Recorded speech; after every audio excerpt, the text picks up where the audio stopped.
കഴിഞ്ഞ ലോകകപ്പ് പോലെയല്ല ഈ പോർച്ചുഗൽ. ഈ ലോകകപ്പിന് പോർച്ചുഗലിനടുത്ത് നല്ല മരുന്നുണ്ട്. റൂയി കോസ്റ്റയുടെയും ഡെക്കോയുടെയും കാലം മുതൽക്കേ കളിയുടെ താളം നിശ്ചയിക്കുന്ന മിഡ്ഫീൽഡർമാരെ പോർച്ചുഗൽ ലോകത്തിന് സംഭാവന ചെയ്തിട്ടുണ്ട്. എന്നാൽ ഇന്ന് ലോകത്തിലെ ഏറ്റവും മികച്ചതും വൈവിധ്യവുമാർന്ന ഒരു മധ്യനിരയാണ് പോർച്ചുഗലിനുള്ളത്. പ്രതിരോധം, ആക്രമണം, കളിമനയൽ ഇതെല്ലാം കെൽപ്പുള്ള മാസ്ട്രോകൾ. ഒന്നാമതായി Bruno Fernandes, the engine. Portuguese മധ്യനിരയുടെ ഹൃദയമിടിപ്പാണ് ബ്രൂണോ ഫെർണാണ്ടസ്. മൈതാനത്തെ ഒരു സെക്കൻഡ് പോലും വിശ്രമമില്ലാതെ ഓടി നടക്കുന്ന താരം. അസാധ്യമായ കോണുകളിൽ നിന്ന് ഗോളവസരങ്ങൾ സൃഷ്ടിക്കാനുള്ള വിഷൻ. ഏത് നിമിഷവും കളി മാറ്റാൻ കെൽപ്പുള്ള ബ്രൂണോ ടീമിന്റെ ആക്രമണങ്ങൾക്ക് വഴി തുറക്കുന്ന പ്രധാന എഞ്ചിനാണ്. Bruno is a high tempo, direct and virtual progressor. He is not obsessed with a returning position. Manchester United ജേഴ്സിയിൽ അത്യുജ്വലമായ കരിയർ ബെസ്റ്റ് പെർഫോമൻസ് കാഴ്ചവെച്ച് പ്രീമിയർ ലീഗിലെ മികച്ച താരമായി മാറിയ ബ്രൂണോയുടെ കാലുകളെ ഏതൊരു ടീമും ഭയക്കും.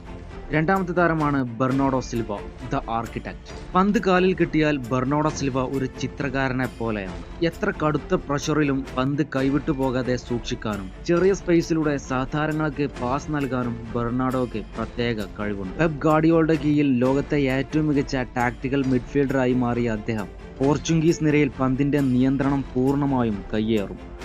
മൂന്നാമത്തെ താരമാണ് വിറ്റിഞ്ഞോ, ദ മെട്രോണോ. മാർക്കോ വെറാറ്റിയുടെ വിടവാങ്ങലിന് ശേഷം PSG മധ്യനിരയുടെ നിയന്ത്രണം ഏറ്റെടുത്ത വിറ്റിന്യ ഇത്തവണത്തെ ലോകകപ്പിൽ പോർച്ചുഗൽ നിരയുടെ മുന്നേറ്റത്തെയും പ്രതിരോധത്തെയും ബന്ധിപ്പിക്കുന്ന പ്രധാന പാലമായിരിക്കും. പ്രതിരോധ നിരയിൽ നിന്ന് പന്ത് സ്വീകരിച്ച് കൃത്യതയാർന്ന പാസുകളിലൂടെയോ ഡ്രിബിളിലൂടെയോ അതിനെ മുന്നേറ്റ നിരയിലേക്ക് എത്തിക്കാൻ വിറ്റിന്യയ്ക്ക് പ്രത്യേക കഴിവുണ്ട്.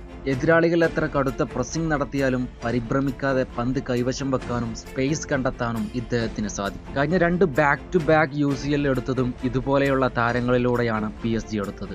കളിയുടെ വേഗത കൂട്ടാനും കുറക്കാനും ടെമ്പോ കൺട്രോളുള്ള വിറ്റീനയെ ഒരു മെട്രോനം ആക്കി മാറ്റുന്നുണ്ട്. നാലാമത്തെ താരമാണ് Joao Neves, the rising star.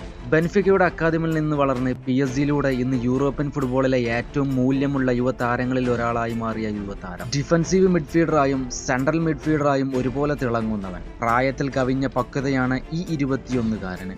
എത്ര വലിയ പ്രഷർ ഗെയിമിലും പന്ത് കാൽക്കൽ വെച്ച് കളി നിയന്ത്രിക്കാൻ നവാസിന് പ്രത്യേക വൈവിധ്യമുണ്ട്. ഇതിടെ ലോകകപ്പ് യോഗ്യതാ മത്സരത്തിൽ അർമേനിയക്കെതിരെ നേടിയ ഹാട്രിക് താരത്തിന്റെ സ്കോറിംഗ് മികവിനും തെളിവാണ്. അഞ്ചാമത്തെ താരമാണ് Ruben Neves, the dependable general. യുവപ്രായത്തിൽ തന്നെ ലീഡർഷിപ്പ് ക്വാളിറ്റിയും മാരകമായ ലോങ് റേഞ്ച് ഷോട്ടുകളും കൊണ്ട് ഫുട്ബോൾ ലോകത്തെ ഞെട്ടിച്ച താരമാണ് റൂബൻ നവാസ്.